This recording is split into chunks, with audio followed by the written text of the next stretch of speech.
Welcome to Full Scope, a podcast designed to analyze the games that we love, headlines of music, and the movies we can't forget. I'm host Windsor Burns with my counterpart Savon Morris. Back in the building. Had a week off. Had a bye week. How's it going? Yeah, we definitely had a bye week. Everything's going copacetic, man. Can't complain over this way. That's good. I mean, Savon's so different. He said, things are just going copacetic. Copacetic. That's the old school term, That's the man. old school. That's the Copacetic. old school. Everything copacetic, baby. Well, we have a lot of topics to get into for this one. Obviously, some NFL topics, college football ones. I'm going to do our preview for some NBA topics, but also album reviews. And in the second half, the last half, we're going to do a review of Inglourious Bastards. But to start off with thoughts on the 49ers and Eagles, first loss of the season, and which one was kind of more surprising. San Francisco lost 19-17 in Cleveland, and this was Brock Purdy's first loss as a starter. And Dustin Hopkins, the kicker, had 4 field goals for the Browns. And on the other side, the Jets, they won by 6 at home against Philly, 20-14. Jalen Hurts had 3 interceptions. And when you look at the Jets, I mean, their defense was extremely stout. It's been really elite against top-tier quarterbacks. And for San Francisco, Cleveland's defense was also very elite as well. I mean, both sides for both opposition had to go up against elite defenses. To you, like, which loss was more surprising, and which team are you more concerned for going forward? Not concerned. First, I'm not concerned for any of the teams, Right. but I think the loss that was more surprising was the 49ers because we just seen these guys week in and week out understand what to do against most defenses. Kyle Shanahan, and I love Edelman said this. He said Kyle Shanahan is building something incredible with this West Coast offense with all these motions and doing all these things and giving the defense a different look and making them communicate when most times these DBs or linebackers are not communicating effectively. So that was the biggest the surprising loss because and then you add into Deebo Samuel being out. He got injured in that game. Trent Williams was playing injured. Christian McCaffrey goes down, I believe. And then that's your playmakers. That's your big time playmakers. The Debo, Christian, they do a lot of things, a lot of plays with those guys, and then the playbook kind of shrinks a little bit. Ayuk is a good wide receiver, but they have a lot of plays for Christian McCaffrey and Deebo Samuel. So the playbook shrinks. Now Purdy has to play a different game. Now they can't, run the ball effectively. They can't do this and that. So they're kind of, one-dimensional. And the 49ers don't like to be one-dimensional. And then you're one-dimensional against a good defense who has a good defense up front who can create chaos even if you're not one-dimensional. So I think the defense played a huge role, obviously, and the injuries played a huge role. I'm not concerned about any of these teams because, hey, it's week 6. They finally lost the game. Yeah, 5-1 is still going into the great in a great direction. We don't know, but we don't know how long Deebo Samuel's going to be out. Christian McCaffrey, Trent Williams is banged up. He said he played through it because he didn't want to put anybody in a situation to go against Myles Garrett. He got thrown. Yeah, Myles Garrett threw him, which is crazy. It's how strong because Trent Williams is a big guy. Mm-hmm. So no red flags, no, none of that. I'm just no red shirt. Yeah, I'm just wondering if they ever are put in the situation again, how can they unshrink that playbook and start having a vault full of plays for other players just in case this happens, because 2 of your big time players go out and now, like I said, the playbook shrinks a little bit and you get one dimensional, and now the defensive coordinator can call plays, they can throw blitzes anywhere, they can go to a bunch of cover 2 because they didn't know you got guys to take it over the top. So there's a lot of things now. It makes it easier for the defensive coordinator to call plays against this incredible moving West Coast offense. So absolutely. And before we move on, I mean, there's been a conversation, or I guess a debate about Brock Purdy in terms of like, hey, is Brock Purdy, is he just a product of the San Francisco system, or is he like actually a really good quarterback? Like, what is your view on it? Like, do you think it's one of those things where he's just benefiting from Kyle Shanahan's system, or is he actually one of those guys that when the moment is at the biggest, because obviously he had that injury in the NFC Championship. Now we want to see what he can do if he's fully healthy for the NFC Championship and possibly going forward. Before I answer that question, I'm going to say this. For any quarterback, doesn't matter what quarterback you are, when your big time playmakers are injured in a game, Yeah. and the playbook shrinks, it's going to be difficult to find a way to win. It's not like they lost by a crazy number. They lost by 2. They said an opportunity to win that game, but it just fell short. I do think he's a system quarterback. What you Okay. see, what he's done in college, he was Mister. Was it Mister not unreliable? Mr. Irrelevant. Yeah, Mr. Irrelevant. Thank you. I always laugh at that they call him Mr. Irrelevant. That's so crazy. That's so That's the crazy. dumbest thing to It's a do. crazy title. But he was 7th round draft pick for a reason. And I Right. think he lucked up and got drafted into this great system that allows to create chaos for the defense and make them communicate. If Purdy doesn't make mistakes, they do what they do. They are 5-0. And then they have the weapons to do so. He doesn't have to really do much. Right. So I think he is a system quarterback due to the fact that they have so many weapons. They have one of the greatest offensive coordinators I think that's ever called the Ever. game of football, because he's continued to create, just like Andy Reid, different ways to make the defense chaotic and make them want to talk to each other, when most of Yeah. the time they just rely on their God-given talent. But I think he's a system quarterback. I think if he was with anybody else drafted in any other system, I don't think he would have even got an opportunity to play. But because he has those couple tangible things that will ignite this type of offense and run this type of It offense, accelerates it. he celebrates it and he's been successful in it. And I do think he's a system quarterback. And now getting to the Bills' close win versus the Giants. Buffalo won this past Sunday night, 14-9, and it really took 3 quarters for the Bills to get into somewhat of a groove. This was also the first time since 2019 the Bills have been shut out in the first half.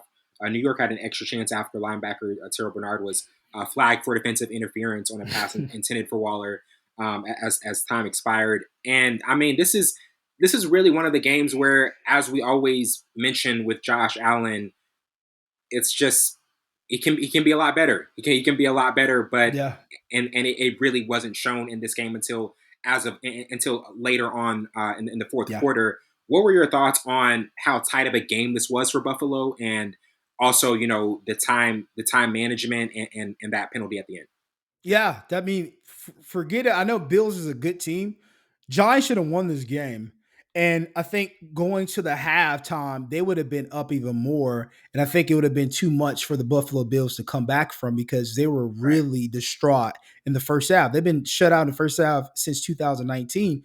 And you Yeah. get shut out against a 1-4 team who still has a pretty good defense if you look at it. It's Yeah. just they have the woes on offense that they're on the field a long periods of time. So let's not get crazy about the Giants defense. They're still really, really good. They have Oh a yeah. lot of defensive weapons, especially with Thibodeau, Williams. I like the secondary. I like the guys in the back end. But Mhm. I think when it comes to time management and being robbed by the referees, there was a lot of penalties that should have been called. It was a lot going on in this game. And Yeah. then you go past and go to Josh Allen, who has been rattled before, and I love how the Giants has capitalized on him being rattled. And it's something in his psyche that triggers him, and he doesn't play the way he always played in the first couple of seasons. And I think him continue to try to play hero ball and trying to Yeah. force passes and not actually reading coverages. And it's a lot of things that go into it, A but I lot of do think. factors. A Yeah, a lot of lot of factors. factors. But I do think Giants should have won this game for multiple reasons. One, they had the upper hand. It was terrible time management. The referees were against them. I think the offense was moving better. It was just Yeah. time management and having a new quarterback in there when they're used to Daniel Jones being in there, and Tyrod Taylor took the helms because of Daniel Jones being injured. I think if Daniel Jones would have played, I think it would have been a bit different because he has that chemistry already with the offensive line, Right. semi chemistry with the head coach with the offensive calls. But you can see the frustration going into the half because they missed the opportunity. So This was a missed opportunities game. This was a missed opportunity. It a was a lot of missed lot of, opportunities. yeah, a lot of left on the table. And now getting into the Cowboys win in LA. Dallas won 20-17 Monday night. They had a rally in the fourth quarter as Dak Prescott threw for 272 yards and a touchdown. Stephon Gilmore picked off Herbert at the LA 33-yard line with a minute 22 remaining to seal the victory. And obviously after that that loss against San Francisco, what Dallas was going to do. Everybody was kind of focused on that and see how they would respond back. It went down to the wire, and just like how we talked about with the Bills, I feel as though the Chargers, they had moments and opportunities to win that game, and they come up short with the turnover at the end. What were your thoughts on this game, and did it more so just show you, hey, Dallas had to win this because Dak said this was a must win, or was it more so were you thinking of what the Chargers possibly could have done better? That's a good question. I believe. Ooh, that is a good question. I think it was a must win for just the mentality because everybody has been blowing smoke of the Dallas Cowboys since game one beating the New York Giants, right? But the crazy stat is they have their defense is number eighth in the entire in NFL. Oh, They're third in passing, and they're 17 in rushing. So when the defense plays really good, the offense really doesn't have to do much but just manage. yeah, And this game, the defense looked really well. To even with the Rams' woes on offense and injuries and all these things, they're still one of the top tier team of scoring. And to be able to hold them to only what it was 17, yeah, to only yeah. 17. 17. You know what I mean? So, oh, only 17 points. Sorry about that, ladies and gentlemen. Should have put my phone on do not disturb it. But the Chargers have a high power offense. And to be able to hold them to 17, the defense really was well. And then Dak Prescott, all he had to do was manage the game. The running game was working. I do think this was a must win for them just to be in that groove and to regain that confidence of getting blown out like they did against the 49ers. And then Yeah. Parsons doesn't need a podcast anymore. You just stick to rushing off the Oh edge, my brother. goodness, man. Just stick. Parsons wants all the smoke apparently. Kittle and Debo Samuel said, "Man, it's always been personal. It just wasn't personal for that game. It's always been Right. personal. It said it's gonna be Exactly. worse the next time we play." Like, It probably man, will. it probably will be. I honestly don't call cap on that. I think it probably will be worse. I mean, San Francisco has their number, and they're every time Dallas plays them, we see almost every flaw brought up. Like every whenever we see a flaw of Dax, it's just even heightened and expanded more when you play San Francisco because they, like I said, they force him to make you, that defense forces you to like actually play a full game. They don't let you play just Yes. one half. You gotta beat us all four quarters. Yes. And then they make him go to the weakness because him Yeah. staying in the pocket, you see this game, he had what, 47? Yeah, 40 yards rushing, extending the play, doing things. And that's why he was so successful in his first 2 years, extending plays, getting out of the pocket, going into rush lanes. That's why he was so successful with Mississippi State. He's an extended pocket, he's an extended pocket player, but he's best when he runs. Oh He yeah. has the ability to sit in the pocket, but he's not as potent in the pocket because he doesn't have that deep ball threat. They're gonna a lot of 49ers love giving him a lot of cover two, cover three, love making him read, and then they're gonna get after him and get him, congested in the pocket so he can't run and take away his running lanes. But and then I think the Chargers did a good job of doing that well, but he did have 40 yards rushing. It kind of opens it up a little bit. I think it got him the confidence he need. And the best thing about this, he had no interceptions, Yes. Wellington, because Clean he game. loves throwing, gifting it to other people. He's just a giver. He's a giver. He's a Generous guy. giver. Generous guy. Yeah, he's a Generous guy. giver. Yeah, that's how he was raised. Christmas time he's even more generous. Like, hey, give some candy to the kids. Give some candy to the He's kids. terrible in Get some, December. yeah, really bad. He is so terrible in December. Too generous. Too generous. Yeah. And now transitioning to college football and dealing with the Washington Oregon thriller. Washington won at home 36-33. Michael Penix Jr. had a spectacular game. Only needed two plays to go 53 yards in 33 seconds, and also threw a 35-yard strike to a Jalen Polk between two defenders. And this was one of those games where, I mean, it felt like whoever had the ball last was going to Yeah. win it. This was one of the best games to me of the year. And Washington found a way to close it out. Michael Penix Jr. really impressed me throughout it. And Bo Nix, he had his moments as well, but it just wasn't enough. Like, what stood out to you in this game? And just the thrilling in that it had. I have a newfound respect for Bo Nix. There's just watching him play, and I always said this even when he was with, Auburn.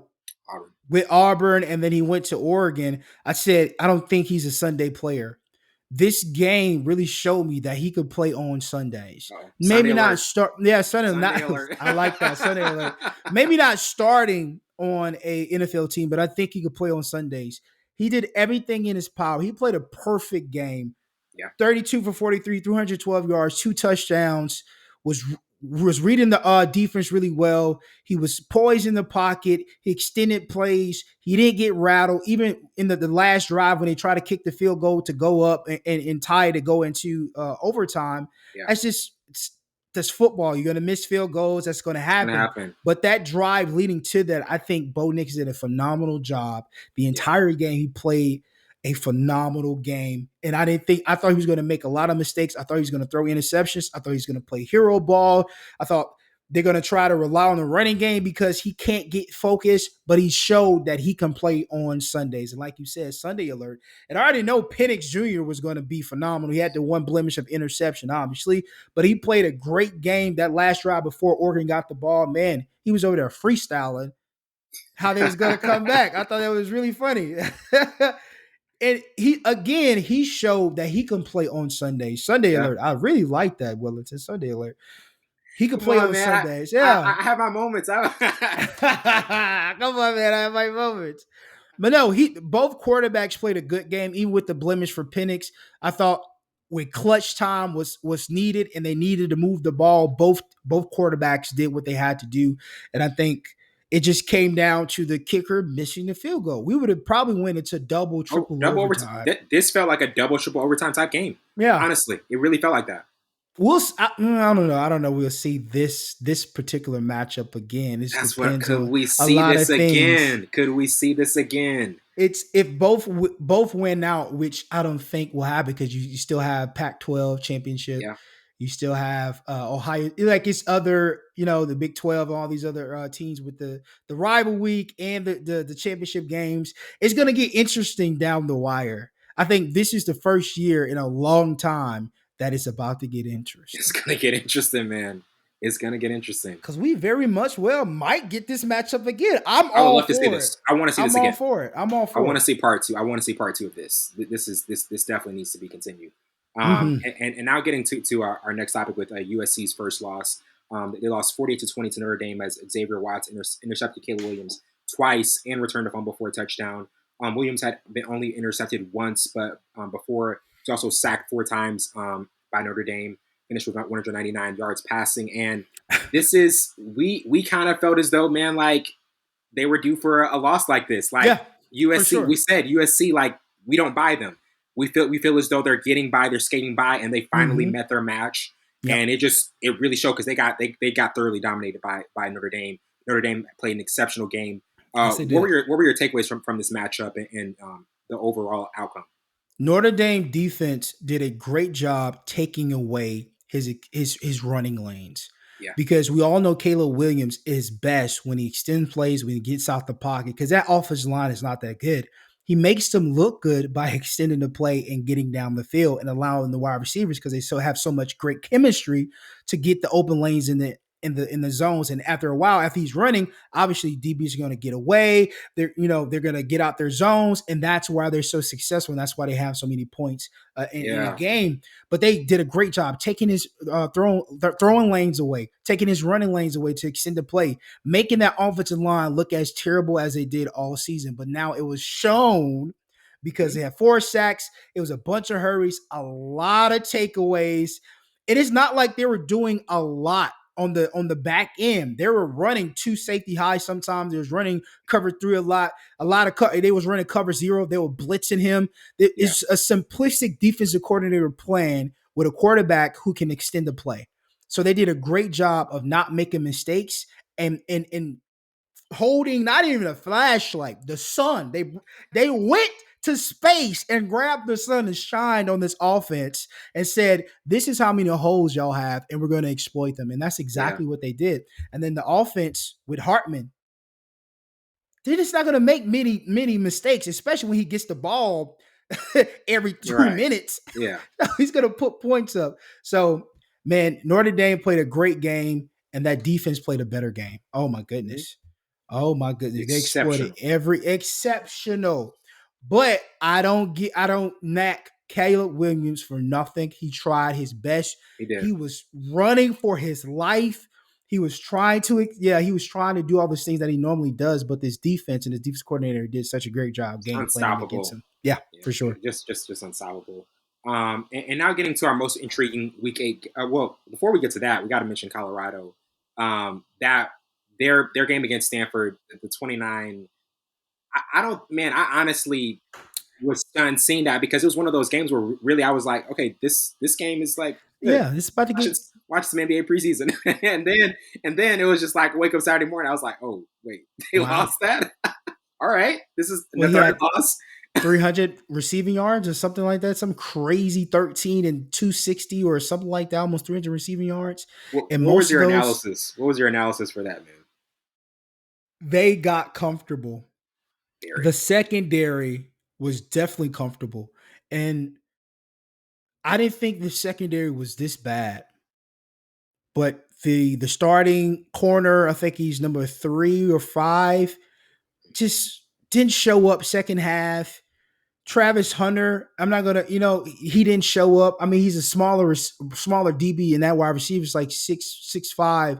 probably 205. So it was a mismatch. Even as great as Travis Hunter is, I don't think his plays played an account of going both ways. I don't think that was an issue. I think it was a mismatch because this dude is huge.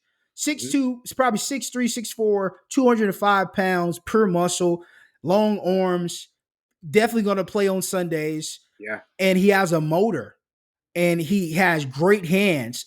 And with Travis Hunter being as small and being undersized, Mhm. he was trying his best. I mean, he took over the game by himself. Yeah. It's Really interesting, but did. I didn't think the secondary was that bad. And then the offense just got stagnant. And I think the play calling got stagnant as well. I think after they came out the half, it was like, oh, we're up 29-0. This is the first time we ever did this. And then, oh, second half, we're second half team, so I know we're going to be good second half. It just came out flat. And then the defense tried to trickle down to the offense, and everything just, yeah, just crumbled. Fell down. Yeah. Yeah. It all falls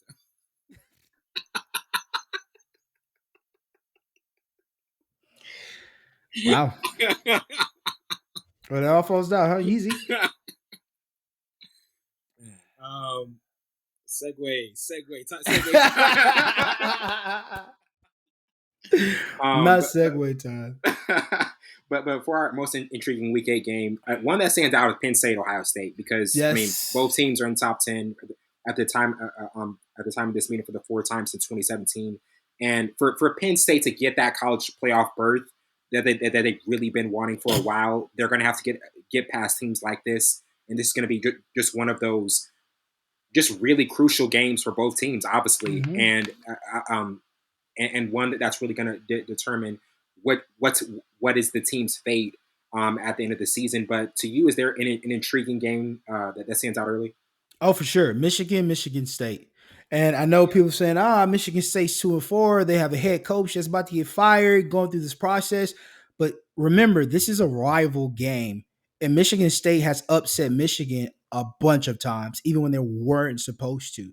So this is a rival game. And these players come out and it's a newfound hope, newfound energy. They find it under the trees, in the anywhere to play a rival game. This is rival week, baby. So I think that's going to be a really good game. If Michigan comes out flat like they did last week against Indiana, Michigan State might surprise some people.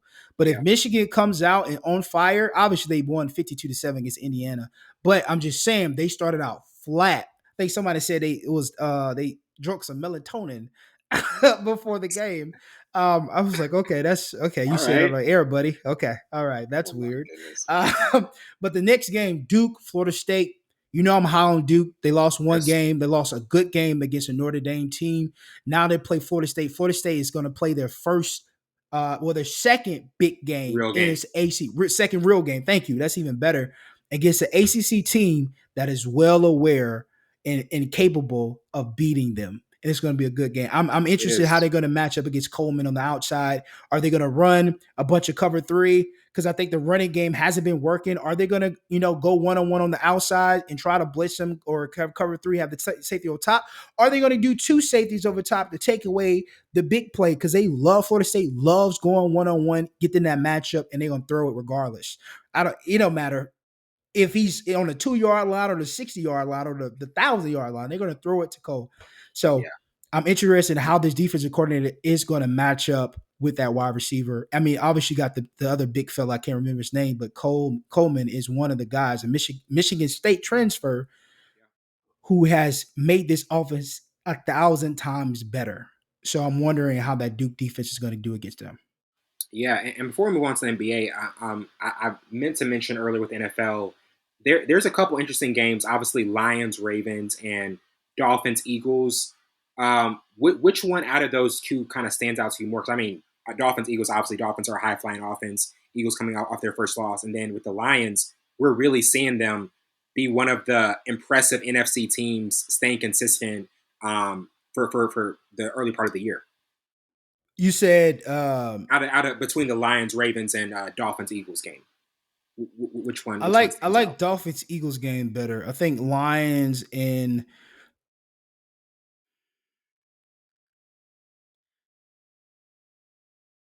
ooh no, I'm gonna take that back. I like the Baltimore and the Lions Detroit, game. yeah, And I say that because the Lions have a hard time with mobile quarterbacks, and we've seen that the first game of the season. And obviously we didn't see that against Green Bay because we don't have an offensive line right now. So he couldn't like extend the play and stuff. But even with when they play Justin Fields and even when they play Patrick Mahomes, they have a hard time adjusting. So Hutchinson, even though he had that interception last week and they had to go against Lamar Jackson, that option, those yeah, tight ends. It's gonna be a lot fast paced. I think it's going to be a good game, and I think that defense for the Ravens are. I think they're going to throw some blitzes and they're going to throw some different packages at Jared Goff, and they're going to try to stop that run game. And I think that's the whole mo. If you stop the Lions' run game with David Montgomery, even in with Jamar Gibbs, I think you have a chance. And Jared Goff is going to have to beat you with his arm, and he's not consistent enough to beat teams with his arm, and they rely heavy on the running game. And it's a known fact. It's no secret. The Lions, I mean, they're old school. They're going to run the football, play yeah. action. They'll get one on one on the outsides. They're going to try to take away the middle of the field, or streak up the middle of the field with tight ends. So I think that's going to be a good game. Not saying the Dolphins and what's coming not going to be a good game. I think That this should is be going to really be good too. better. Yeah, Yeah, it's going to be good. But I think I want to see this Lions, Ravens, defense. Yeah, against Lamar Jackson. Yeah. definitely. And now getting to NBA with kind of like which NBA team should be the favorite. And it's interesting because Milwaukee, like we said, Milwaukee is the on paper team, but we haven't seen it. We haven't seen it yet. So No. for the regular season, so that's still a wait and see type of deal. The Celtics obviously improved their roster, but I still like the Denver team. I still like what the Nuggets have because I feel as though they have a lot of continuity. Jokic and Murray have so much chemistry, and when you have that championship pedigree, it's only up for Jokic. Like if Jokic wants to get better, he can even expand his game more. But his determination, his ambition as the lead guy, as one of the best facilitators, is going to really be the key. And I think I would put them as the favorite right now. Who would be your NBA favorite before the season starts? Um, I'm going back and forth. I want to say Denver, but Porter even has an ankle injury right now. He was a big Yeah, part of that run. Jamal Murray is infamous for his knee injuries. They have a lot of young pieces. They got rid of a bunch of pieces. So I don't want to say Denver. I want to say the Golden State Warriors because everybody's healthy. Obviously, all those guys are older. They have those plaguing injuries, but I think right now I'm seeing some great chemistry, even in the preseason. They're 4-0. I'm loving the thank you. Chris Paul addition. I'm loving that Steph Curry can run around and get open. This That is they heaven for have, him. This is yeah, literal heaven for him. Like I that's what he can loves to do, relocate. anyways. Yeah, relocate. I can set up Klay Thompson as well so they can get to their spots. They have a true point guard. Not saying Steph Curry is not a true point guard, but he's more of a shooting guard in my eyes that has the ball. And they love giving him plays to get him open. Now you have Chris Paul. Now you can solidify those plays and get your shooters open. And then obviously Drake. Yeah. An efficient Yes. playmaker who is like the point, as people call the point guard. Him with Steph Curry, I mean, that's a match made in heaven, bro. Yeah, and a mid-range giant. He's only he's 6'3", but he's a mid-range giant. He has one of the sweetest mid-ranges ever. And it slows down the game when you need it. It manages the game when you need it. So I don't think they're gonna need it because they're fast paced. They love to run. They love to go on breaks. And I think it's gonna be crazy. It's gonna be interesting. 2018? You remember 2018? Yeah. We had our early podcast. Yeah. We were talking about the Rockets, and I said, it's gonna work, man. Like Chris Paul is gonna fit. He's like, well, Wellington, what are you talking about? What are you talking about? Made to the Western Conference Finals. It looked my take looked good. It looked good. No, but they got one of the most terrible 27 consecutive threes missed. 27 consecutive. But you were right, and you didn't have to bring that back up. And that's why you were smiling. You didn't have to bring that up. I already apologized to you 5 years ago, buddy. 5 years ago, man. Petty. Definitely petty. Tom Petty. Tom Petty. We're going to take a quick break and be right back.